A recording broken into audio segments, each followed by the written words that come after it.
ஏன்னா நீ அநேக மக்கள் இன்னைக்கு அநேக உலக ரீதியான காரியங்களுக்கு செவி கொடுக்கிறார்கள். இன்னைக்கு அநேக பேர் ஆண்டுடைய வார்த்தை கேட்காதபடி அவங்க செவிகள் மந்தமாக்கப்பட்டிருக்கிறது, அல்லது உங்க இருதயம் வழுவி போகிற ஒரு இருதயமா இருக்கிறது, அல்லது வணங்கா கழுத்துள்ள ஜனங்களா இருக்கிறார்கள். இதை பார்த்து கொண்டிருக்கிற என் அன்பு சகோதர சகோதரிகளே, இன்னைக்கு உங்களுடைய குடும்பத்தில் ஆண்டவர் என்ன நடத்த மாட்டுகிறார், என் குடும்பத்தை ஆசீர்வதிக்க மாட்டுகிறார், என் கணவரை மாற்ற மாட்டுகிறார் என்று சொல்லி இத்தனை நாள் வரை நீ புலம்பிக் கொண்டு வருகிறாய். ஆனா இன்றைக்கு ஆவியானவர் உன்னோடு பேசிக் கொண்டிருக்கார். உன்னுடைய வாழ்க்கையில ஆண்டவருக்கு செவி கொடுக்கிறாயா, அல்லது ஆண்டவருக்கு நீ முக்கியத்துவம் கொடுக்கிறாயா? ஆண்டவருக்கு முக்கியத்துவம் கொடுக்காதபடி ஆண்டவர் என்னை எல்லாவற்றையும் ஆசீர்வதிக்க வேண்டும் என்று எப்படி உன்னால சொல்ல முடிகிறது? இந்த 6வது மாதத்தில் அவர் சொல்லுகிறார், நீ ஆண்டவருக்கு செவி கொடுக்கிறார். உன்னுடைய வாழ்க்கையில் அற்புதம் இன்னும் தாமதிக்கிறதுக்கு காரணம் ஆண்டவருடைய வார்த்தைக்கு செவி கொடுக்காமல். எத்தனை வார்த்தைகள் உன்னை தேடி வந்து கொண்டிருக்கிறது. ஆலயத்துக்கு போகும்போதும் மற்றும் எல்லா இடங்கள் ஊழியங்களுக்கு போகும்போதும் ஆண்டவருடைய வார்த்தை உன்னை கடந்து வருகிறது. ஆனால் நீ அந்த வார்த்தையை கேட்டு ஆண்டவருக்கு செவி கொடுக்காதபடி நீ விலகி கொண்டே போகிறாய். பாவத்துக்கு செவி கொடுக்கிறாய், உன்னுடைய நண்பர்களுக்கு செவி கொடுக்கிறாய், உன்னுடைய உறவினருக்கு நீ செவி கொடுக்கிற. ஆனா ஆண்டவருடைய சத்தத்துக்கு செவி கொடுக்காதனாலதான் உன் வாழ்க்கையில் இன்னைக்கு இந்த நிலைமை நீ இருக்கிறாய். உன்னுடைய வாழ்க்கை இன்னைக்கு எப்பேற்பட்ட நிலைமையில இருந்தாலும் அந்த நிலைமையிலிருந்து நான் தூக்கி சுமப்பேன் என்று வாக்கு கொடுக்கிறார்.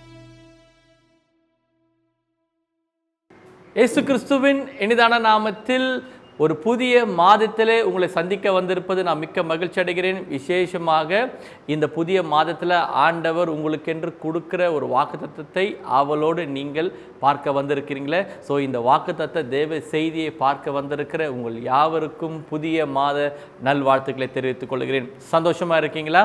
இந்த வருடம் தொடங்கி 5 மாதங்களை முடித்து 6வது மாதத்தை காணும்படியாக கர்த்தர் நமக்கு கிருபை பாராட்டியிருக்கிறார்.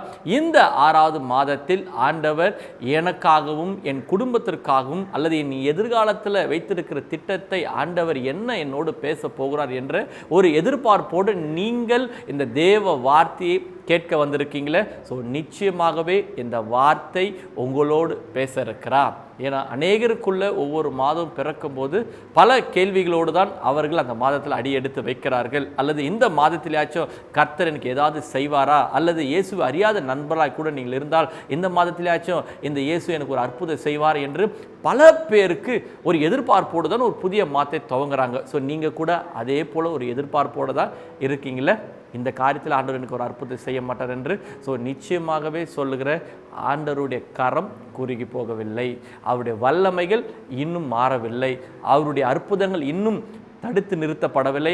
அவர் இன்றும் அற்புதம் செய்து கொண்டு தான் இருக்கிறார். அவர் உங்களுக்காகவும் செய்ய ஆயத்தமாக இருக்கிறார். நீங்கள் பெற்றுக்கொள்ள ஆயத்தமா? ஸோ உங்களுக்காக தான் நான் தேவ சமூகத்தில் ஜெபித்த போது ஆண்டவர் ஒரு அருமையான வாக்குத்தத்தை கொடுத்தார். இந்த வாக்குத்தத்தை தான் உங்களுக்கு ஒரு ஆசீர்வாதத்தை கொண்டு வரப்போகிறது. ஸோ அதனால் நன்றாய் இந்த வாக்குத்தத்தை கவனியுங்கள். இந்த வாக்குத்தத்தில் சொல்லுகிற ஒவ்வொரு வார்த்தையை வைத்து ஜெபியுங்கள். ஆண்டவர் இந்த மாதம் முடிவுக்குள்ளாகவே உங்களுக்கு ஒரு அதிர்ச்சி செய்ய ஆயத்தமாக இருக்கிறார். வேத புத்தகத்தை நீங்கள் வைத்திருப்பேன் என்று சொன்னால் என்னோடு கூட சேர்ந்து ஏசாயா புஸ்தகம் 46ஆம் அதிகாரம் 4ஆம் வசனத்தை நான் உங்களுக்காக வாசிக்கிறேன். ஏசாயா 46ஆம் அதிகாரம் 4ஆம் வசனத்தை நான் உங்களுக்காக வாசிக்கிறேன். இனிமேலும் நான் ஏந்துவேன், நான் சுமப்பேன், தப்புவிப்பேன். ஆண்டவர் என்ன இந்த வாக்குத்தத்தத்தை சொல்கிறார் என்று சொன்னால், இனிமேலும் நான் ஏந்துவேன், நான் சுமப்பேன், நான் உன்னை தப்பு வைப்பேன். இந்த 3 காரியம்தான் ஆண்டவர் இந்த மாதம் உங்களுக்கு செய்ய இருக்கிறார்.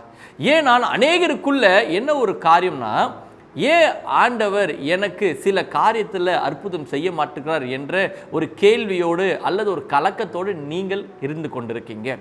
ஆனால் இந்த இடத்துல ஆண்டவர் என்ன சொல்றனா, இனிமேலும் இந்த 5 மாதங்கள் நீங்கள் நடத்தினல, இந்த 6வது மாதத்தையும் நான் உன்னை நடத்த போகிறேன். அல்லது நீ பிறந்த நாள் முதற்கொண்டு இதுவரை உன்னை நடத்தி கொண்டு வந்தல, இந்த மாதமும் என்னால் ஏன் நடத்த முடியாதா, அல்லது இந்த வருடமும் நான் உன்னை நடத்த முடியாதா என்ற ஒரு அங்கலாய்ப்பு குரலோடு ஆண்டவர் உங்களை பார்த்து சொல்லுகிறார், இனிமேலும் நான் ஏந்துவேன், நான் சுமப்பேன், நான் தப்பு வைப்பேன். ஸோ இந்த ஜூன் மாதத்தில் ஆண்டவர் உங்களை ஏந்த போகிறார் என்று வாக்கு கொடுத்திருக்கிறார். இந்த ஜூன் மாதத்தில் அவர் உங்களை பார்த்து சொல்லுகிறார், நான் சுமப்பேன் என்று வாக்கு கொடுக்கிறார். அது மாத்திரமல்ல, நான் உன்னை தப்புவிக்கிற ஒரு தேவனாக இருக்கிறார். ஸோ இன்றைக்கு கேட்டுக்கொண்டிருக்கிற என் அன்பு சகோதர சகோதரிகளே, உங்களுடைய வாழ்க்கையில் கூட அநேக விதமான பாரங்களால் நீங்கள் அழுது கொண்டு இருக்கீங்க. அல்லது இந்த ஜூன் மாதம் என்றாலே எல்லாருக்குள்ளேயுமே ஒரு கலக்கம் வரும். பிள்ளைகளுக்கு ஃபீஸ் கட்ட வேண்டும், பிள்ளைகளுக்கு படிப்புக்கு ரீதியாக செலவு செய்ய வேண்டும், நான் என்ன செய்ய போகிறேன், என்னிடத்தில் பணம் இல்லையே, எங்களுக்கு வருமானம் இல்லையே என்று அநேக பேருக்குள்ள ஒரு பெரிய கலக்கத்தோடு இருப்பீங்க. அல்லது ஏதோ ஒரு விதமான பண தேவைகள் நிமித்தமாக நீங்கள் கலங்கி கொண்டு இருக்கிறதுனால எங்களுக்கு யார் உதவி செய்வா என்ற ஒரு கலக்கத்தோடு நீங்கள் இருக்கிறீங்களே.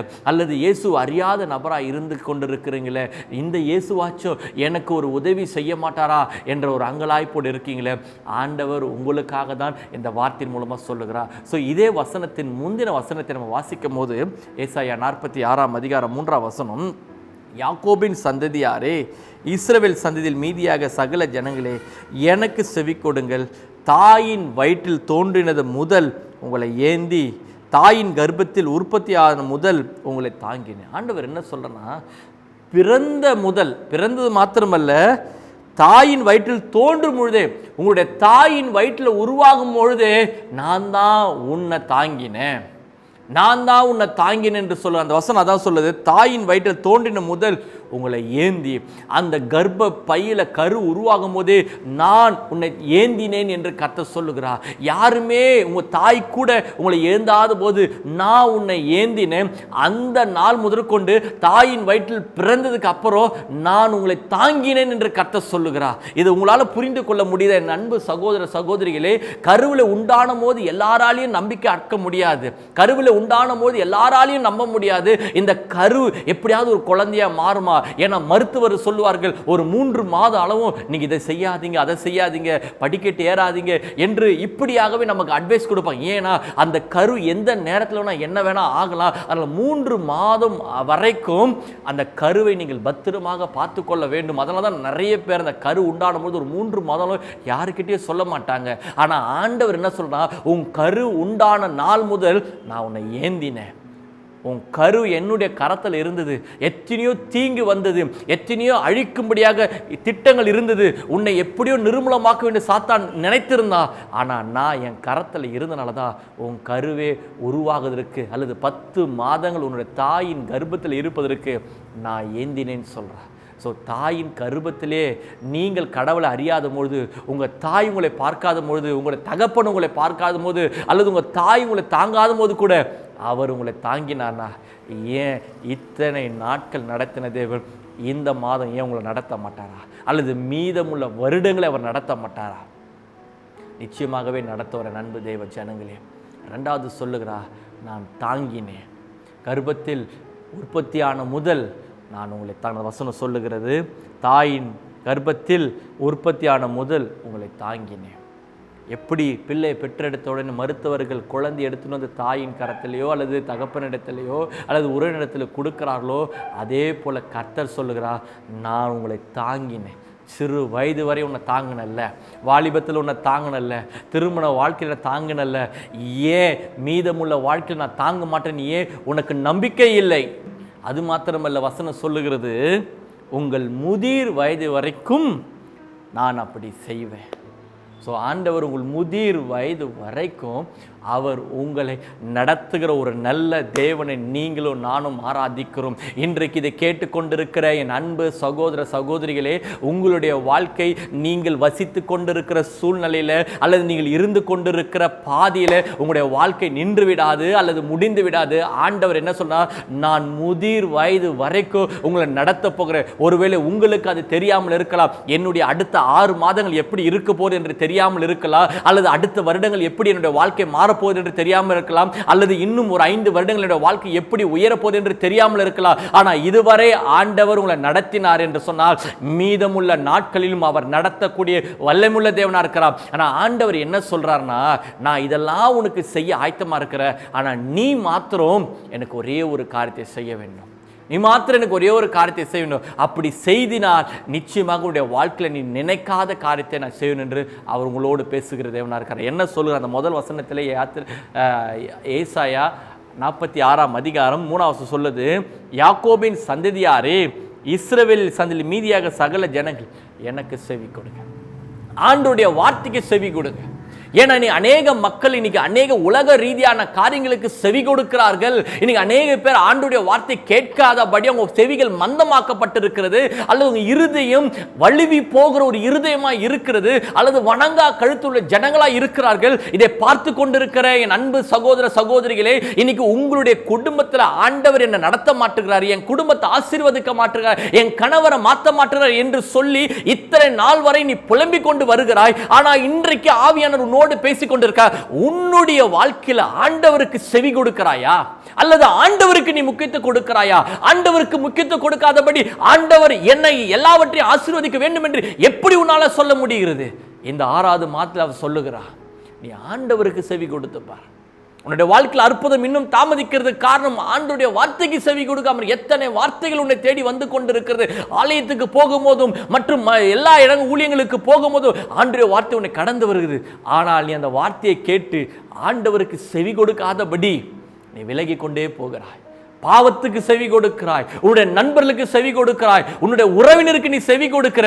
ஆனா ஆண்டவருடைய சத்தத்துக்கு செவி கொடுக்காதனாலதான் உன் வாழ்க்கையில் இன்னைக்கு இந்த நிலைமை நீ இருக்கிறாய். உன்னுடைய வாழ்க்கை இன்னைக்கு எப்பேற்பட்ட நிலைமையில இருந்தாலும் அந்த நிலைமையிலிருந்து நான் தூக்கி சுமப்பேன் என்று வாக்கு கொடுக்கிறார். இதுவரை நீ எந்த விதமான சூழ்நிலை ஊடாக பாவத்தின் ஊடாக போய் கொண்டு வந்தாலும் ஆண்டவர் மறுபடியும் என்னுடைய கரத்துக்குள்ள வா, என்னோட வார்த்தைக்கு நீ செவி கொடுத்துப்பா, நான் மறுபடியும் உன்னை முதிர் வயது வரை நடத்துவேன் என்று வாக்கு கொடுக்கிறார். நீங்கள் விசுவாசிக்கிறீங்களா? ஏன்னா இஸ்ரவேல் ஜனங்கள் அவர் எகிப்திலிருந்து வெளியே கொண்டு வந்து கிட்டத்தட்ட 40 ஆண்டுகள் அவங்களுக்கு வேண்டிய எல்லாவற்றையும் செய்தார். உபாகமம் என்ற புஸ்தகம் 1:31 சொல்லப்படுகிறது, இதுவரை நடத்தினார் என்று. யாத்திராகமம் 19:31 சொல்லப்படுகிறது, இஸ்ரவேல் ஜனங்களை நான் தாங்கின ஒரு குழந்தையை தாய் சுமப்பது போல் நான் சுமந்து கொண்டு வந்தேன். ஆனால் இவைகள் எல்லாவற்றையும் இஸ்ரவேல் ஜனங்கள் கண்டு அற்புதத்தை பார்த்து மன்னாவை ருசித்து இவை எல்லாத்தையும் செய்துட்டு கடைசி வரையும் எனக்கு விரோதமாக முறுமுறுத்தார்கள் என்று தான் வேதம் போடப்பட்டிருக்கு. அதனால தான் அவருடைய இருதயத்தின் கடினத்தின் நிமித்தமே அவர்களை விட்டுவிட்டேன் என்று வேதம் சொல்லுது. இன்னைக்கு உங்களுடைய வாழ்க்கையில் இருக்கிறதுக்கு ஒரே ஒரு காரணம், நீங்கள் ஆண்டவருக்கு செவி கொடுக்காதபடி உங்க இருதய கடினம் தான். நீங்கள் இஷ்டத்துக்கும் வாழ வேண்டும் என்று நீங்கள் உலக போற போக்கில் வாழ்கிறதா உங்க வாழ்க்கை இன்றைக்கு ஒரு கேள்விக்குறியோடு இருக்கிறது. இன்னைக்கு ஆண்டவர் சொல்லுகிறார், எந்த பாவம் உன்னை வாழ்க்கையை ஆண்டவர் விட்டு திசை திருப்புகிறதோ அந்த பாவத்தை விட்டு மனம் திரும்ப. நீ ஆண்டவருடைய சமூகத்தை தேடாதபடி ஜெபிக்கிற, ஆனால் உண்மையான இருதயத்தோடு தேடாதபடி பாவமான வாழ்க்கையை வாழ்ந்து கொண்டு கர்த்தரேன் தேடுகிற, ஆனால் ஆண்டவர் என்னை தாங்கட்டும் சுமக்கட்டும், நிச்சயமாக பாவத்தோடு இருக்கிற மக்களை ஆண்டவரால் ஆசீர்வதிக்க முடியாது, ஆண்டவரால் உயர்த்த முடியாது. ஏன்னா அந்த பாவமே உன்னை கடைசியில் உன்னை நரகத்துக்கு கொண்டு போகும் என்று ஆண்டவருக்கு நல்லா தெரியும். ஆனால் இந்த ஜூன் மாதத்தில் ஆண்டவர் உங்களுக்கு சொல்லுகிற ஒரு வார்த்தை என்னன்னா, நான் உன்னை தாங்க ஆயத்தம், உன்னை தப்புவிக்க எல்லா விதமான சத்துரின் வல்லமைக்கு தப்புவிக்க ஆயத்தம், உன்னை ஏந்த ஆயத்தம். ஆனால் நீ என்னுடைய வார்த்தைக்கு செவி கொடுக்க ஆயத்தமா? நீ என்னுடைய வார்த்தைக்கு செவி கொடுக்க ஆயத்தமா? நீ செவி கொடுப்பாயானால் இஸ்ரவேல் ஜனங்களுடைய வாழ்க்கையில் செய்தது போல நீ செய்யாதபடி உன்னை மனம் திரும்பி ஒப்பு கொடுத்து ஆண்டவர் பக்கம் சாய்வானால் இந்த ஜூன் மாதத்தில் அவர் அற்புதம் செய்ய ஆயத்தமாக இருக்கிற. கண்களை மூடி நம் ஜெபிப்போம். அன்புள்ள தகப்பனே, அப்பா, இந்த ஜூன் மாதத்தில் நீர் கொடுத்த இந்த வார்த்தைக்காக ஸ்தோத்திரம். நான் ஏந்துவேன், நான் சுமப்பேன், நான் தப்புவிப்பேன் என்ற அந்த வார்த்தைக்காக நன்றி.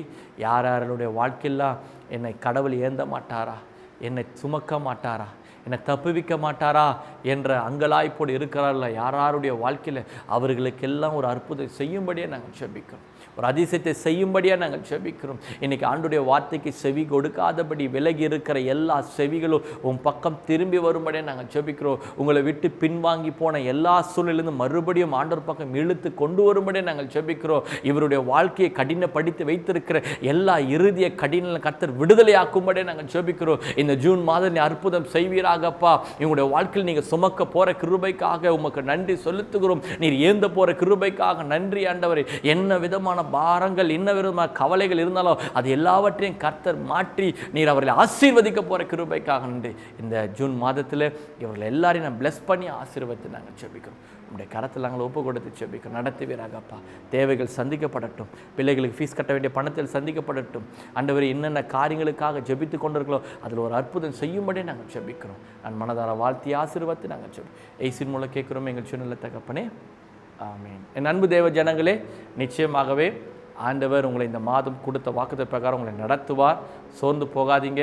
இன்னும் கடவுளுடைய வார்த்தையை தெரிந்து கொள்ள வேண்டும் அல்லது இன்னும் ஆண்டவரிடத்தில் அற்புதத்தை பெற்றுக்கொள்ள வேண்டும் என்று நீங்கள் வாஞ்சிக்கிறேன் சொன்னால் கீழே கொடுக்கப்பட்ட தொலைபேசி எண்ணை தொடர்பு கொள்ளும்படி கேட்டுக்கொள்ளும். விசேஷமாக நம்முடைய ஊழியத்தில் ஒவ்வொரு வேலைக்கிழமை தோறும் விடுதலை கூட்டம் நடைபெறுகிறது.